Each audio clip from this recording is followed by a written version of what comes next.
Hi everyone. I'm going to give you just a little demo on how I use brayers. After I made the last video painting with brayers, I realized that maybe some of you have never used them. And so I'm going to just go through how I use them, right or wrong. It's the technique I've developed and I really like the results that I get. So here we have some paint that I've mixed up to use with my brayers. Right now I have black and a primary yellow and a brown, and I mixed the black and the yellow to get a green, and then I added a little bit of the brown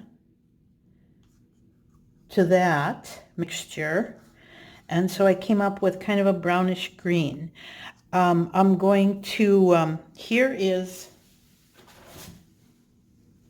the painting that I was working on in part one.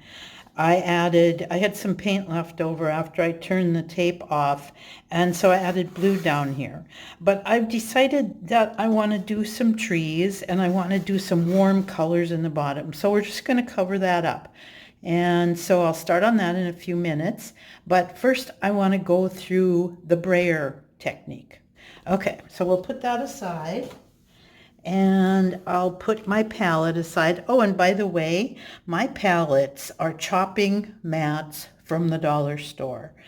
They work great because after a while, when I can't scrape the paint off anymore, they lose their shine. I just throw them away and I get some more. I love them.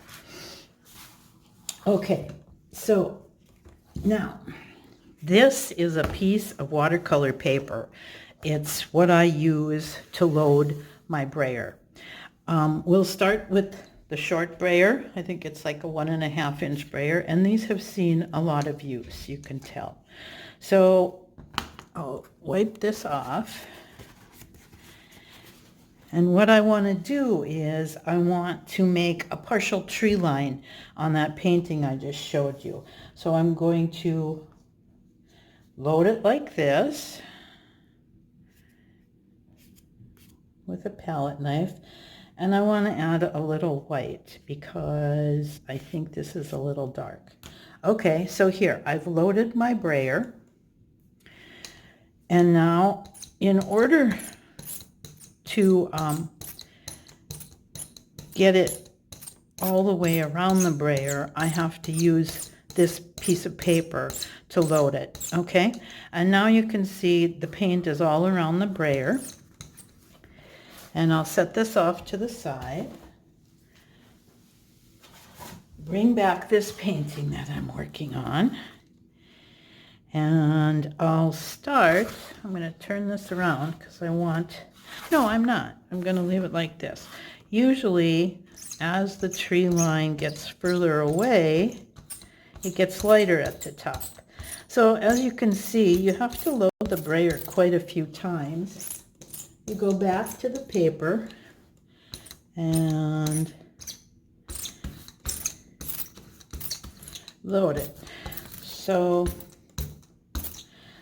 I wanted a little more green. So you saw the green that I have on my palette. I'm going to load the brayer again like this and go over to the piece of paper and roll it around till the paint is all the way around the brayer. And then I'm going to come back here and I'm going to add some green for the trees that I want. And I don't want them all the way across. So I'll put a little over here on this side and I'll leave that because this area right here, I'm going to have some light shining through here coming down into the foreground. And sometimes I use my finger. I'll take a little white on here. And that was probably a lot. So I'll go back with the brayer. And one other thing with the brayer, you have to have a pail of water close by. You don't want, if you're going to work on something else other than with the brayer, you want to wash that brayer off right away. Otherwise, the paint will dry, and after a while, that really wreaks havoc with you using that brayer. So Practice that for a while. Load your brayer, roll it on a piece of paper, and then just play on a painting, on a canvas or something you're working on, so you get the feel for how a brayer works. Okay, thanks.